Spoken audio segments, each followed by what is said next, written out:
The Adult Ballet Studio is a podcast featuring conversations with the empowering voices of the adult ballet community, a world where passion has no limits and dreams can take flight. My name's Elizabeth Blossfield, and I'm an adult ballet dancer and your host. Welcome to the studio.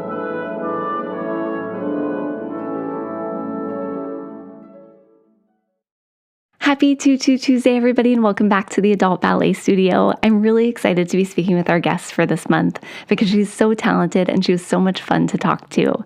Marilyn Klaus is the artistic director and founder of Ballets with a Twist. This New York City-based ballet company reinvents the glamour and excitement of old Hollywood with an original mix of choreography by Marilyn, music by Grammy-nominated composer Stephen Gabori, and costume design by Catherine Zare. The company incorporates elements of improvisation to every show with each venue it visits and helps bring a wide range of audiences to enjoy ballet in a way that you've never really seen it. Its signature production, Cocktail Hour the Show, honors a time when entertainment was a vibrant social experience, and that's how every show feels. Inspired by Hollywood icons like Busby Berkeley and Lucille Ball, this pop-infused production brings American cocktails to life, with choreography drawn from the Mai Tai, Martini, Manhattan, and more, and it incorporates elements of both drama and humor. This is so cool what Marilyn is doing, and we'll talk more in our interview about why it's important for drawing new audiences to ballet, selling tickets to dance shows, and bringing ballet back into mainstream pop culture where it belongs. Marilyn herself is a performer, instructor, and choreographer. As a Los Angeles native, she was first introduced to dance by her father, who brought her to shows and classes in various styles, including classical ballet, tap, and hula. She founded Ballets with a Twist in 1996 after relocating to New York City, and the company has performed Cocktail Hour the Show in a wide range of venues from Lincoln Center and Playhouse Square to Soho House and Manhattan nightclub Stage 48. I'm so excited she agreed to come on the podcast, and I can't wait for you to hear from her. Check out our interview.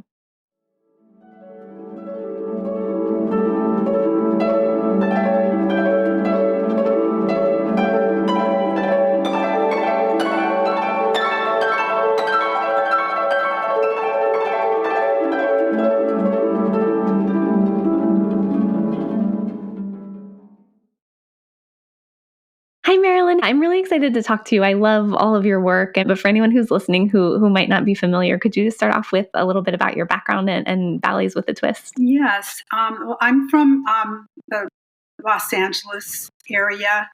And I say that because I think there's a lot of sort of Hollywood admiration, from way back in the day.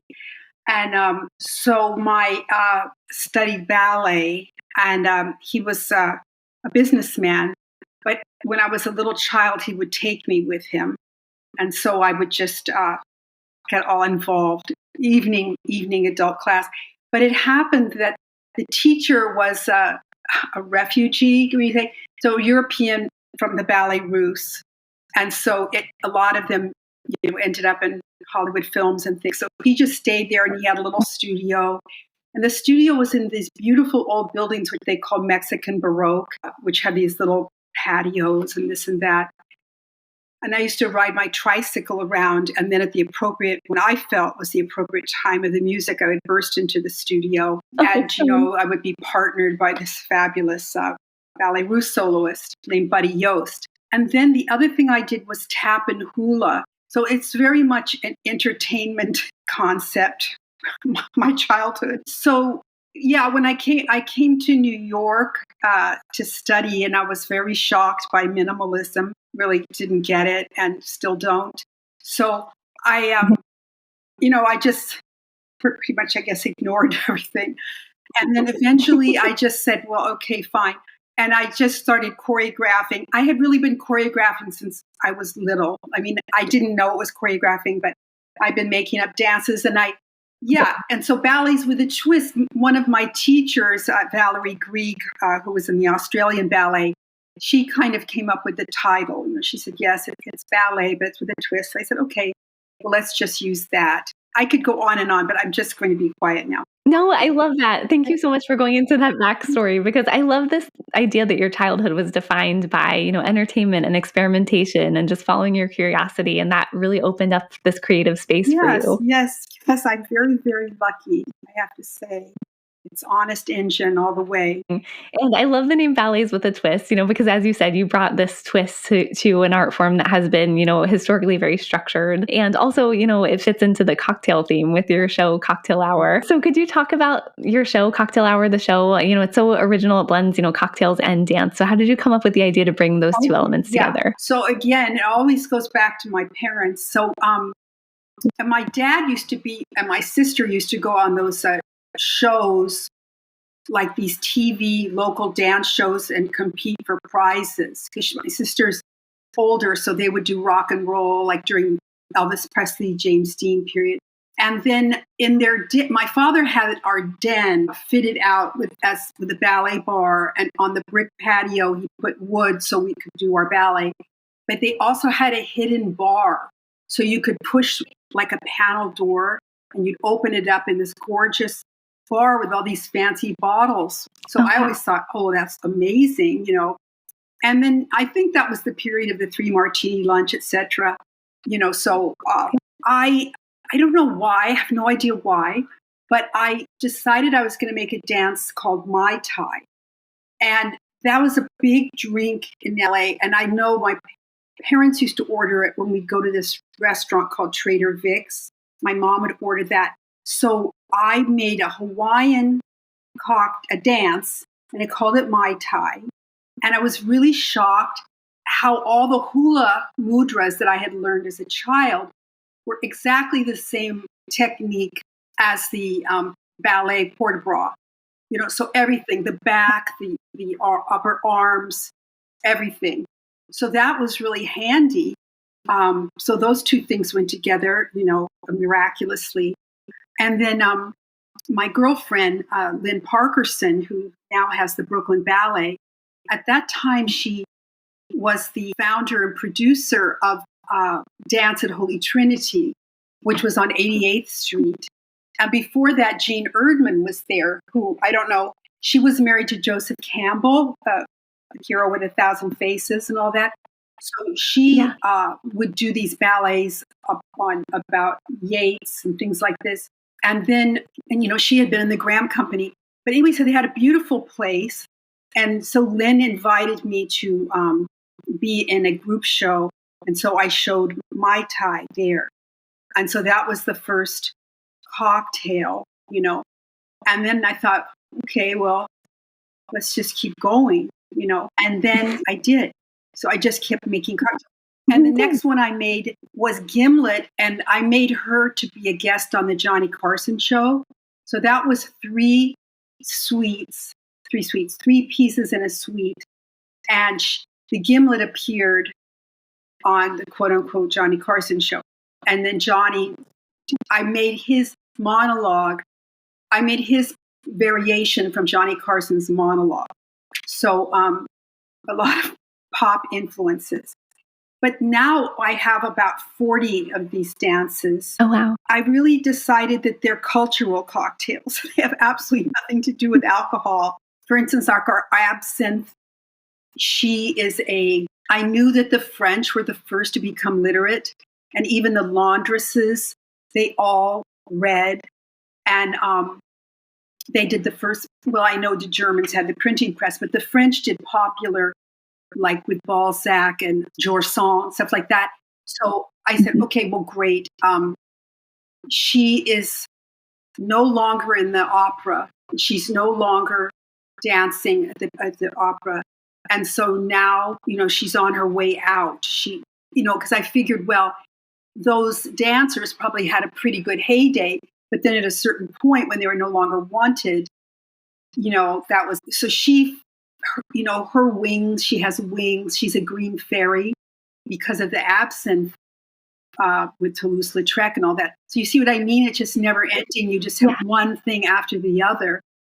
She has a candle, and she opens 2 group dances. She can either open eau de vie, which is is the beginning of espionage. And so, it's the aristocracy during the French Revolution, or she can open White Russians, same deal. So the ballet-loving aristocracy who have to get out of town in a hurry. So anyway, she opens each one of those group numbers. Well, how cool. Like, that's a beautiful costume for the absinthe piece. That was my next question, is kind of what is it about cocktails that makes such great inspiration for dance? And I guess it is the culture, as you said. I love that idea of cultural cocktails. Yes. And I just want to mention our costume designer, Catherine Zare. She designs and creates all these costumes. And green is her favorite color. So she had been saving all these green fabrics. And so she was really excited when we decided to do the absinthe. And I think I got the idea to hit it with the absinthe after I saw Baz Luhrmann's Moulin Rouge. That fairy is up on all the walls, and she kind of has a big part. So I said, oh, yeah, we have to do her now. I love your collaboration with Catherine Zare and also Stephen Gabori. We'll get to that, later in the conversation too. But I'm curious, you kind of talked about this a little bit already, but when you're creating a new cocktail vignette, where do you start? Is it with music, choreography, costumes, or the cocktail itself, or is it kind of different for each one? I'm a big blank slate person. So my dancers really suffer tremendously. Like I think Hot Toddy, took us about 7 years to make. It's pretty long. It's about 12 or 13 minutes long. I started it when a lot of the dancers were away. And so, it was like the depths. We rehearse all year round, every weekend. So we're, making things up all the time. So I started it as a trio for 3 high society females, figuring, okay, roaring 20s. I mean, how can you avoid that? So prohibition, it's ready-made. So I started with that, and Catherine was out of town. And then by the time she got back, it had 9 dancers. So she was like throwing her hands up, sorry. I don't think they're here yet. And then by then I had added 3 swells, their husbands, and 3 floozies. And then, so that was really fun. And, it's that dance. I was going to do it for the ladies on point, but then it really didn't look good. So we ended up in character shoes. But it's all, emboîtés and for the ladies, and also, for the men, brises and cabrio en avant en arrière. So it's very, very, really the company is physically very classical. But then eventually I was seeing some dancers, they kept writing and saying, oh, can we come? I said, yeah, come. And so they were so good, I couldn't turn them away, even though we actually didn't really need that many dancers. So then I put them in as party girls, a policeman, a bartender. So now the dance is huge. And I keep adding into it. There's a robbery. They steal the wives' jewelry, So, but it only just comes from being together and workshopping it for years. And so that's kind of like that. But I think, and then Stephen, he saw it, and he usually works by himself and then brings things in and then looks at it. And then he's always sometimes very surprised that it works great, just works. And very rarely does it not work. But he also keeps tweaking everything. Like, for instance, Martini. Martini ended up as a female solo with 3 girls. And, of course, but then it ended up, then we got rid of the girls and we have boys, gentlemen. And but now we're probably going to get rid of them and put the girls back in. So we just keep going back and forth. And but now Steve, he said, wow, I could do so much more. And so he added a beautiful guitar solo. At first, the dancers were kind of put off because they were so used to the other music. but then now they like it. It sounds like such a collaborative process between you and the dancers and, Stephen and Catherine and everybody involved. And that's what's so cool about it is that you can see it constantly evolving. And that hot toddy number that you mentioned is such a fun number, with all the jumps and everything. I know that your choreography has been, praised as being really inventive. It kind of blends this drama and humor. So how do you kind of balance those different moods and styles, within a performance? And how important is humor to you, as a choreographer? It's such a good question. I think I just go there, but it takes a lot of time because I don't make any jokes, So and here's something interesting. I think ballet dancers are intrinsically incredibly uptight because their training just makes them uptight. It's terrible. So it's not until we have the piece so like totally glued, perfect, everybody knows exactly what they're doing, then they start goofing off. They are impossible now. During the concerts, sometimes in hot toddy, two gentlemen in the wings will pick up a girl and just put her in horizontally from the wings and then bring her back. So now they do things without even telling me. And they're always hilarious because these people are, they're professionals, they know. And so they make up things constantly. And then we brought in, actually, I had this terrible, fabulous experience where I went with my dad and mom to the Coconut Grove at the Ambassador Hotel just before it closed for New Year's Eve. And my dad was an incredible ballroom dancer. I was dancing with him, and a man challenged him to a fight on the dance floor. And so a huge fight ensued because my dad was really old at this time. He was like 75. And the man was mad that my dad was showing off. So it was a big, big fight. And so I jumped on I jumped on the bad man's back, and I started digging my fingernails into his face and stuff. And then his girlfriend said, "Honey, stay out of this." And I said, "That's my father. It's not my date. It's not my father." Okay, so this happens, right? So then as we're walking away, Old Lang Syne happens. I won't go into the violence of it because it got pretty bad.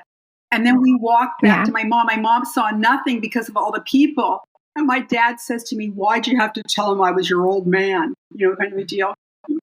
So anyway, I decided, I said, okay, we're going to have a big fight now in hot toddy. So we brought in a fight master.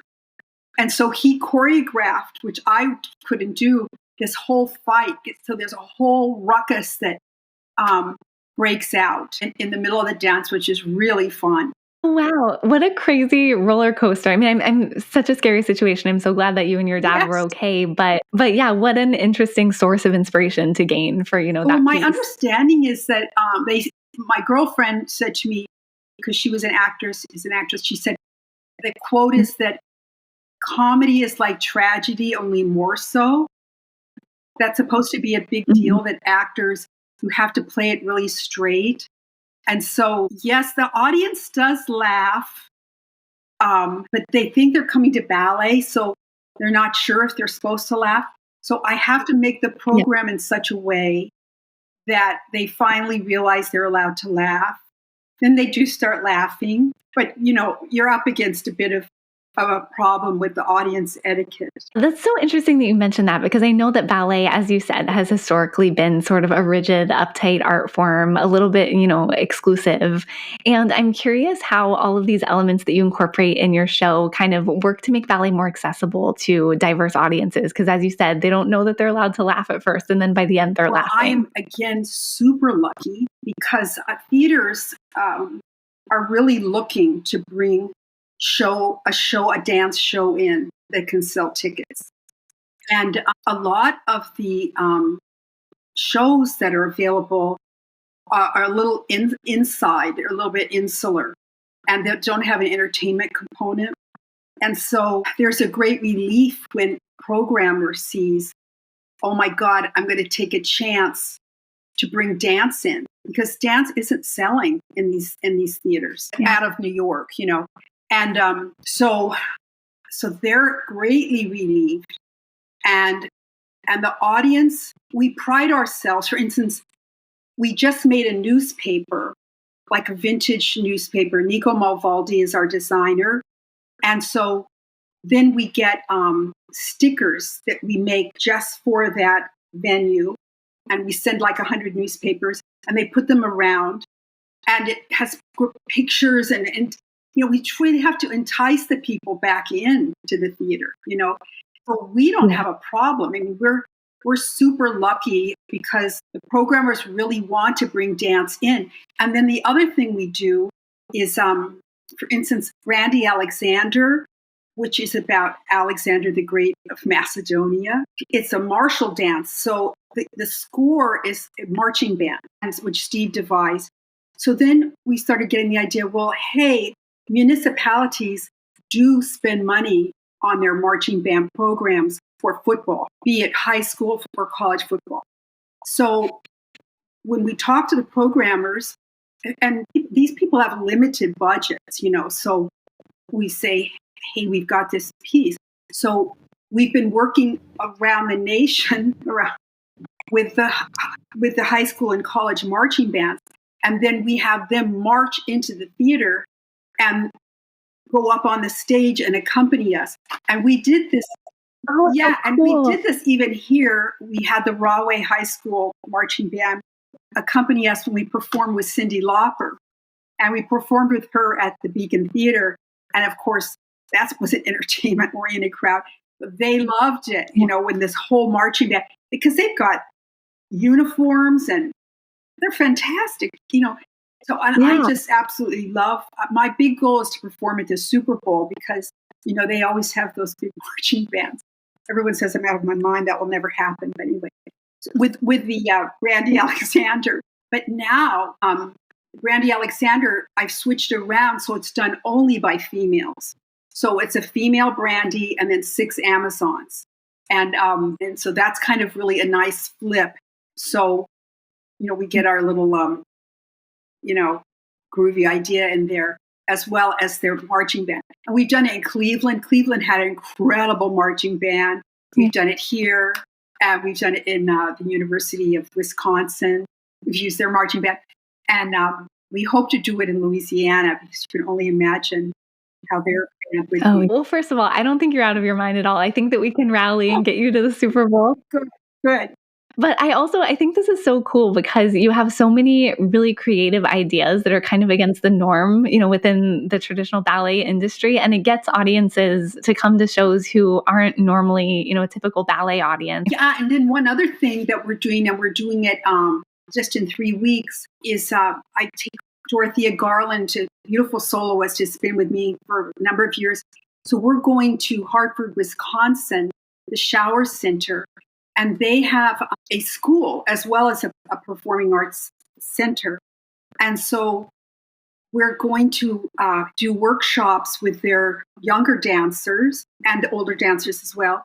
And then we are having workshops the week before the rest of the company arrives. And we're putting them, the younger dancers, in our mint julep. And they play small ponies, which is great because you have all the movement vocabulary, pas de cheval, prancing, everything. So it's quite legit balletically, but it's nice. It's like a Kentucky Derby themed dance. So those children are dancing in the program with us. So we get the community involved, which is really fun. It's such a great way of, as you said, you have a very classical repertoire, but you incorporate these elements that really get the community and the audience involved. And I know you mentioned a lot of different venues. You're all over, the US and the world, and you've performed everywhere from, Lincoln Center to nightclubs. Do you gain any inspiration from the venues themselves, and how does that sort of feed into the performances? Such a good question. Catherine, the costume designer, she says I change the concert for every single venue that we perform in. Oh, wow. And so, cool. Okay. So, for instance, we went to Texas, and Little Nas had just come out with Miley Cyrus's dad's song and Old Town Road. So we have a dance called Champagne, very elegant, long evening gowns. Used to be only females, but then when I started getting really great guys, they wear top hats, a whole thing. It's like a Fred and Ginger thing. And then at the end of it, just out of nowhere, I said, okay, so now we're going to play Little Nas X, and you guys are going to do minuet. And the girls are going to come out with white cowboy hats with rhinestones on them. Well, I immediately love this. So this was for Texas. The audience went berserk. Okay. And that show, I love that producer at that show. It was at the Richardson Center. This is outside of Dallas. Beautiful big venue. The audience went berserk. And I don't know how I got the idea, but I loved that little Nas thing when he did that. So I thought, okay, great. And then we went to North Carolina in July when Beyonce came out with Texas Hold'em. So I said, okay, bingo. And we got the guys' black cowboy hats. So we did both. We did the whole Champagne. We did the Little Nas X. And then we went into the Texas Hold'em. Very, very short.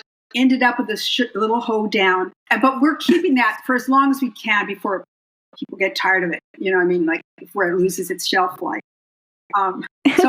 So yes. And then we also have, we can do a Halloween show because one of our favorite dances is Zombie, which is we call it a sci-fi pool splash. But it's really the zombies coming into LA and stealing everybody's souls, in terms of celebrity and all this and that. So, and that dance is done with these Guggenheim Devo kind of hats. So we can do that for a Halloween show, which we just did in Augusta, Georgia at the Imperial Theater. It's one of our favorite venues. It was our second time back there. And sometimes the boards of directors, they'll throw a party afterward and we'll come in our costumes and, that. Oh, fun. Just trying to think of some of the other goofy things. Yeah, but the nightclub things are, at the White Eagle Hall, which we hope to go back to, which is in Jersey City, there it was a real nightclub. They served dinner, they served drinks, and we did on the stage, we did there. And what I'm hoping to do there is to do an immersive hot toddy, 1920s experience, where I even hate the word immersive, but I don't know what else to say. But, where the whole audience and we are part of their Roaring 20s prohibition experience. I love to hear how the show changes a little bit with each location. You bring in all these pop culture moments. It kind of goes back to that improvisation element you were talking about with the dancers as well, which makes it really fun. I want to talk about some of your collaborations. I know you've mentioned Stephen Gabori. You've worked with him for a long time. He's a composer. How did that collaboration begin, and what makes your partnership so creatively, fulfilling? I went to boarding school in Northern California, and I choreographed a lot there. And I had the guys and the girls in the morning after soccer. We would meet, and I would make dances for them to do for our graduation and things. And so that was kind of Berkeley area. And so when I came to New York, I had friends who moved here also from the Bay Area. And so I met Steve through those friends. And then many years later, we started dating and we got married. Oh, yeah. Wow. So we've been married, I think, over 40 years. Oh my gosh, congratulations. So he has worked, he's incredible. And I used to have a school and the children would say this and that. And I said, oh, well, I like Steve's music more than I like Steve, which always shocked them. But I was trying to really make it clear that it was a professional relationship, So Steve has worked with Cyndi Lauper quite a bit. He's worked with Angela Bofill and Little Anthony from the Little Anthony Imperials. He has an amazing background. And he's a pianist. He loves Chopin. And he's very, very creative. He loves all kinds of music. He loves classical music, folk music. He's a producer. And we have a B-twist orchestra. So for instance, in New Jersey or in the nightclubs, if we can, we try to bring the B-twist orchestra with us. So he has incredible musicians that he works with, and he does all the recordings. But he's very, very involved from soup to nuts, all the way. He tours with us now as much as he can. Oh, wow, that's great. Well, you both do such incredible work. I can't believe I didn't know that you were married. Now I have so many other questions for you. Well, we don't make a big deal out of it, but I just feel like since it's a podcast, I can tell you. Yeah, of course. Yeah, it makes sense that you separate that personal and professional relationship. But I'm curious, you've kind of talked about this already, but when you're coming up with, a new piece, how does that work? Does Stephen kind of create some music that you choreograph to, or do you bring choreography that he will compose to, or is it a little bit of both? Really stay apart completely. Yeah. Oh, okay. So, like I say, this is what I'm going to work on, and although I have to say there's two things. He asked me to make a Bollywood dance because he was really dying to do something with an Eastern flair, with an Indian flair. And I wasn't so sure because I'm pretty careful about just derivative, like what am I going to do? Like it has to be fresh, it has to be sincere. We've been working on it's called Bombay. We've been working on it for a few years, maybe 2.5, 3 years. And so he comes and watches everything. I mean, this is really good, I think. He comes and watches everything, and then he gets the ideas, which I really appreciate because then I'm not stuck. I can be so free as a result. And I think in the long run, that's better because the dance is like in your face, and you want to be really careful that it allows the audience to dream. I don't want to tell them what it is, what it looks like, how they're supposed to think. I really want them to get lost. And so that's why I'm very grateful that he can work that way. And then the second thing I was going to say is that Catherine asked me to make a Bloody Mary. So Catherine's here. She's at fault for that. She's at fault. Okay, we blame her for that amazing piece, which I'm sure it is. Those are two things I can tell you that were not my ideas. Yeah. I love that though, because you have such a collaboration with everyone you work with, and it sounds like a really great relationship with both Stephen and Catherine. And you mentioned Catherine Zare, she's the costume designer. And I'm curious if you could talk about that partnership as well, and how you make sure that her costumes kind of reflect both the elegance of ballet, but also this whimsical, imaginative nature of the old Hollywood theme. Well, that's completely 100% her. I am not costume oriented at all. In fact, I even say I am not a visual person, which people probably say, how is that possible? But it's true. For choreography, for me, is completely otherworldly, dream-oriented.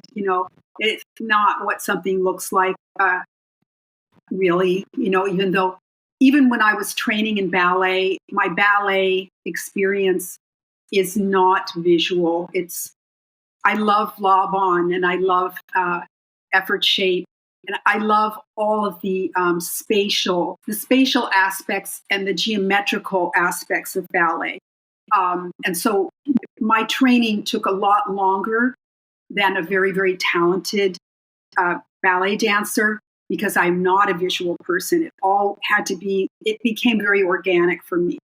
So any ideas I have had for Catherine have been really bad. So she... And I think she's a little bit like me, like she really wants to get lost in the concept. And she always says that she has to make sure that the dances and that the costumes reflect the inner world, but also reflect the outer world, because she knows very well that I'm not going to be reflecting the outer world very much. So she says it's her job to give the audience something, anything to hold on to. And again, how grateful I am about that, because I just want to choreograph, so, but it's really, when she comes up with everything, it's pretty amazing. now she even flagrantly disobeys me, because if I have a new dancer, she says, no, every dancer has to have their own costume. And I'm going, come on, Catherine, can't, no. So she does whatever she wants, basically. She's incorrigible. I love that. And she does such incredible work. I mean, these costumes are amazing. Absolutely amazing. Yes. Yeah, they really are. And I love, what you've done, Catherine, Stephen, everybody that you work with. You've created such a unique space in the ballet world. And I'm curious, as a choreographer, what advice would you give to other emerging choreographers and dancers who are looking to carve, their own space? Oh, my heavens, yeah. Well, I would say that the dancers are everything. Want to trust the dancers and really understand their gifts and go from there. I think the individual's dancers' gifts are something that no one, especially the choreographer, will ever completely understand. It's up to the choreographer to see what the dancer has to offer and take some time to understand that. I have sometimes looked at a dancer for 4 months before saying, hey, would you like to do this? Sometimes it's immediate, but then it takes a little time to work everybody into the repertory. So I'm always concerned that there's enough to challenge the dancers. Maybe there will be 3 people shadowing a piece for 5 years until one of them is ready to do a piece. I try to make sure that they're challenged in the meantime. And I just really am very dancer oriented. And I think that you could never go wrong with that for a choreographer, because that's what your audience is looking at. And then they have so much to offer. The dancers have so much of it. They have as much to offer as you, if not more. So respect them, give them the best working conditions you possibly can. It's all about them. I think that's such great advice. And it really shows, in your work with your choreography, that relationship that you have with your dancers really comes through in their dancing. So I think what you're doing is so incredible. And I know that you have a few shows that are coming up. Did you want to talk about them, or anything that you wanted to plug for the listeners to be paying attention to? And I also want to give a shout out to our designer and photographer, Nico Malvaldi. He has been with us for about 12, 13 years. And he does all of our beautiful photography, which really helps the venues to sell the shows. They have a show coming through every night. So it's kind of up to us to help them tell the story so that they can fill the seats. And if you go to our Instagram account, in the link in the bio, it shows everything about how you can get tickets. We're going to be in Tryon, North Carolina in November. And all of those are on and also our Facebook account is very nice. It shows really nice photographs. They're both a little bit different, but we obviously talk a lot about where we're performing next, so that will be no mystery. And it's balletswithatwist.com is our website. It's also fun. You can see videos. And I know Elizabeth is going to put some new videos up. Yes, I have. You sent me some wonderful videos and some photos to share. I'm glad that you mentioned Nico's work, because it's incredible. Those photos are gorgeous. And you're right, it does help, the venues, and also get connected with, new audiences as well. And I'll include links to your website and the Facebook page in the show notes so that listeners can find more information about those shows. And we hope we're working on an international show I'm not at liberty to speak about it, but it looks good. It sounds like you have so many exciting things coming up. I'm excited to continue paying attention to your work. And I know that you've been so generous with your time. We're coming toward the end, but we do have one section on the podcast called Petit Allegro, which is kind of some fun, quick questions, if you're okay with that. Great. Okay.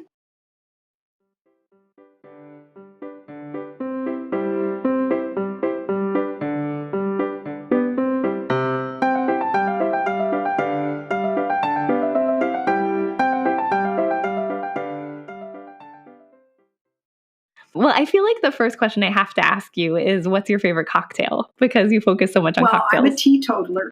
I don't drink, but my favorite dance cocktail is margarita. Oh, that's great. Yeah, that's a good choice. And as you mentioned, these are so much more about, the culture that you bring to them. And then what's one thing that you always have to have with you in your dance bag when you're choreographing or teaching? My ballet slippers. Yes, so important. Can't be without those. And I know we talked about how Ballets with a Twist has traveled to so many iconic venues. Do you have any favorite performance memories or particularly memorable locations that you can share? When I was still performing, I did a show in Mainz, Germany, and I would travel with 3 people, and it wasn't cocktail hour yet. And so it was the piece I was telling you about with Gimlet performing on the Johnny Carson show.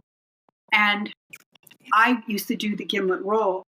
And so Johnny, he has pencils and cup, and he drinks, he does all these things. And right before the show, I don't know if it was malicious or not, but someone stole my gloves that I dance with, and I do like a striptease, and also stole Johnny's cup and pencil. So, yes. No. So I went on stage without any of those things, and it was such a good performance because I did everything. So the audience could read it. It was probably even better, But that was one of my funkiest experiences.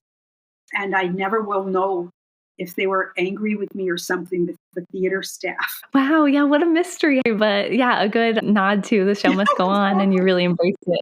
Yeah, that's great. The last question I always like to ask everybody who comes on, in a perfect world, what would you want ballet or the dance industry to look like? I would want it to look like Ballets with a Twist. Yes, perfect answer. Yeah, and you're working towards that because I know that your company is growing and just doing such incredible things and such incredible work for the ballet industry. So I really appreciate you taking the time to speak with me, and thank you so much for everything that you've shared. Thank you, Liz. It was really fun. Marilyn is so creative. She has such a sense of humor, and she's so smart, and all of that comes through in her work.